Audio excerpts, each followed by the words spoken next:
Welcome back, everyone. Today we're discussing episode 54 of the Play Dicely campaign, Brain Blast, with 3 exclamation marks. We have had a month to figure out what our plan is going forward, and we sure have done it. It's a lie, we haven't. We have one idea, and it's to go talk to the people at DNR Solutions, the monster hunters, and see if they have any extra information about these creatures. If you remember correctly, we're hunting intellect devourers, but we don't know anything about them. We don't know how to tell if they're in a body. We don't know how to fight them. We don't know anything. We don't know anything. And we're a little bit stressed about it. So we go to DNR, and they let Gideon ruffle through some of the old notes they have on creatures. And they do manage to find very, very few, but some notes on intellect devourers.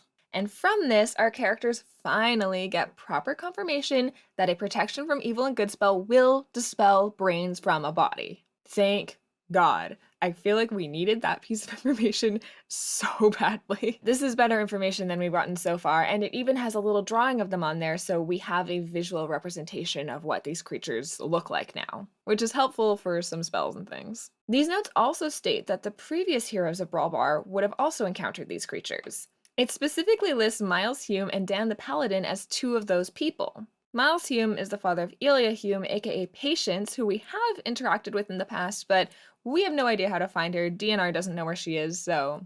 But Dan the Paladin lives relatively close to here. In fact, we've passed by his farm before.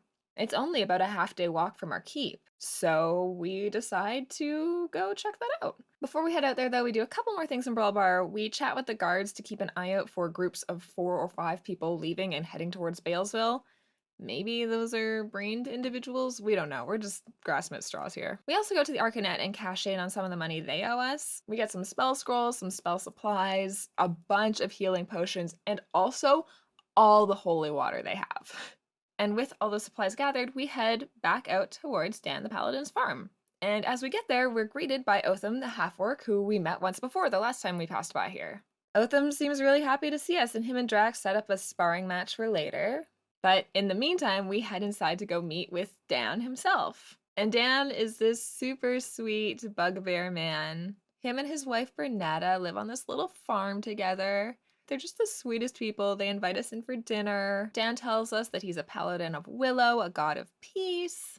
And while he doesn't seem to have a ton of information that we didn't already know about these brains, he tells us about the monastery up in the mountains nearby. The Cinder monks train up in these mountains. And Dan tells us that he has a friend who is the main master in the mountains there, and that he might have more information for us. I don't know that we believe that we can just keep jumping from person to person who may or may not have more information at this point. There is this like ticking clock of the end of the world that I'm kind of constantly thinking about. So we're not going to go out to those mountains just yet, but maybe in the future?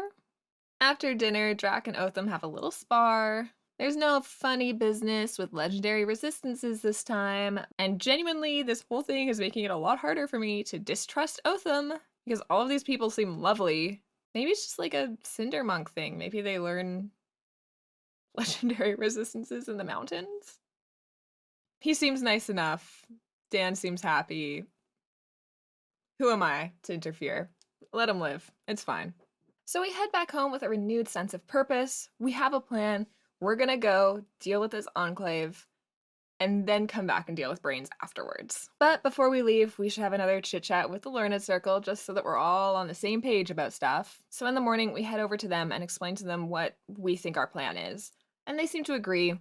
They say that they'll send a few more spies into Balesville while we're gone and see if they can get any more information about what exactly is going on over there.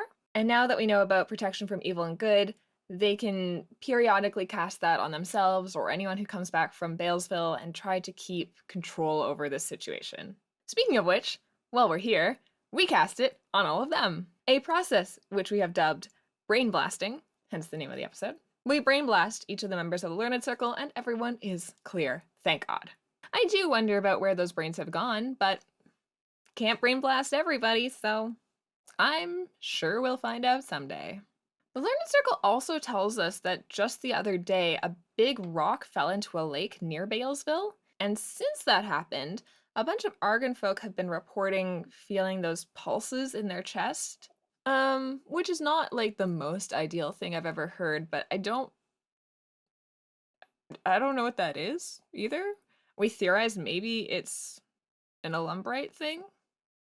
Does that make sense? I don't know. In any case, we don't really have time to deal with this, so just some cool information, I guess.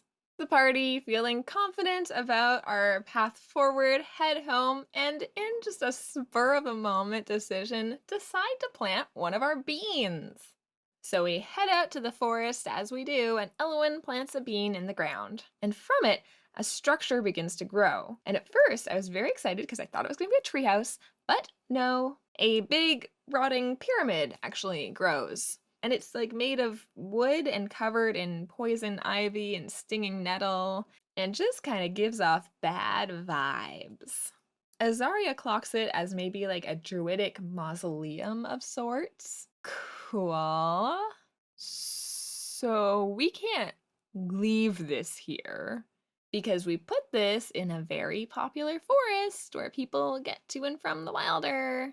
So we head inside of the spooky pyramid, and when we get in there, it's dark and damp, and there is nothing in here except for like viney bush thing at the far end of the pyramid. And as we get closer to it, we notice it's moving, maybe like a cocoon of sorts.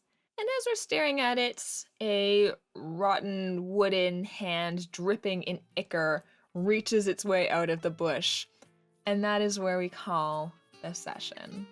If you would like to join us as we fight this ichor druid mummy, you can do so next Sunday, September 3rd at 6 p.m. Eastern on our YouTube channel, youtube.com/@playdicely, where we are now streaming from.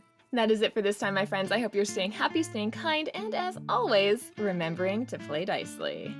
Goodbye!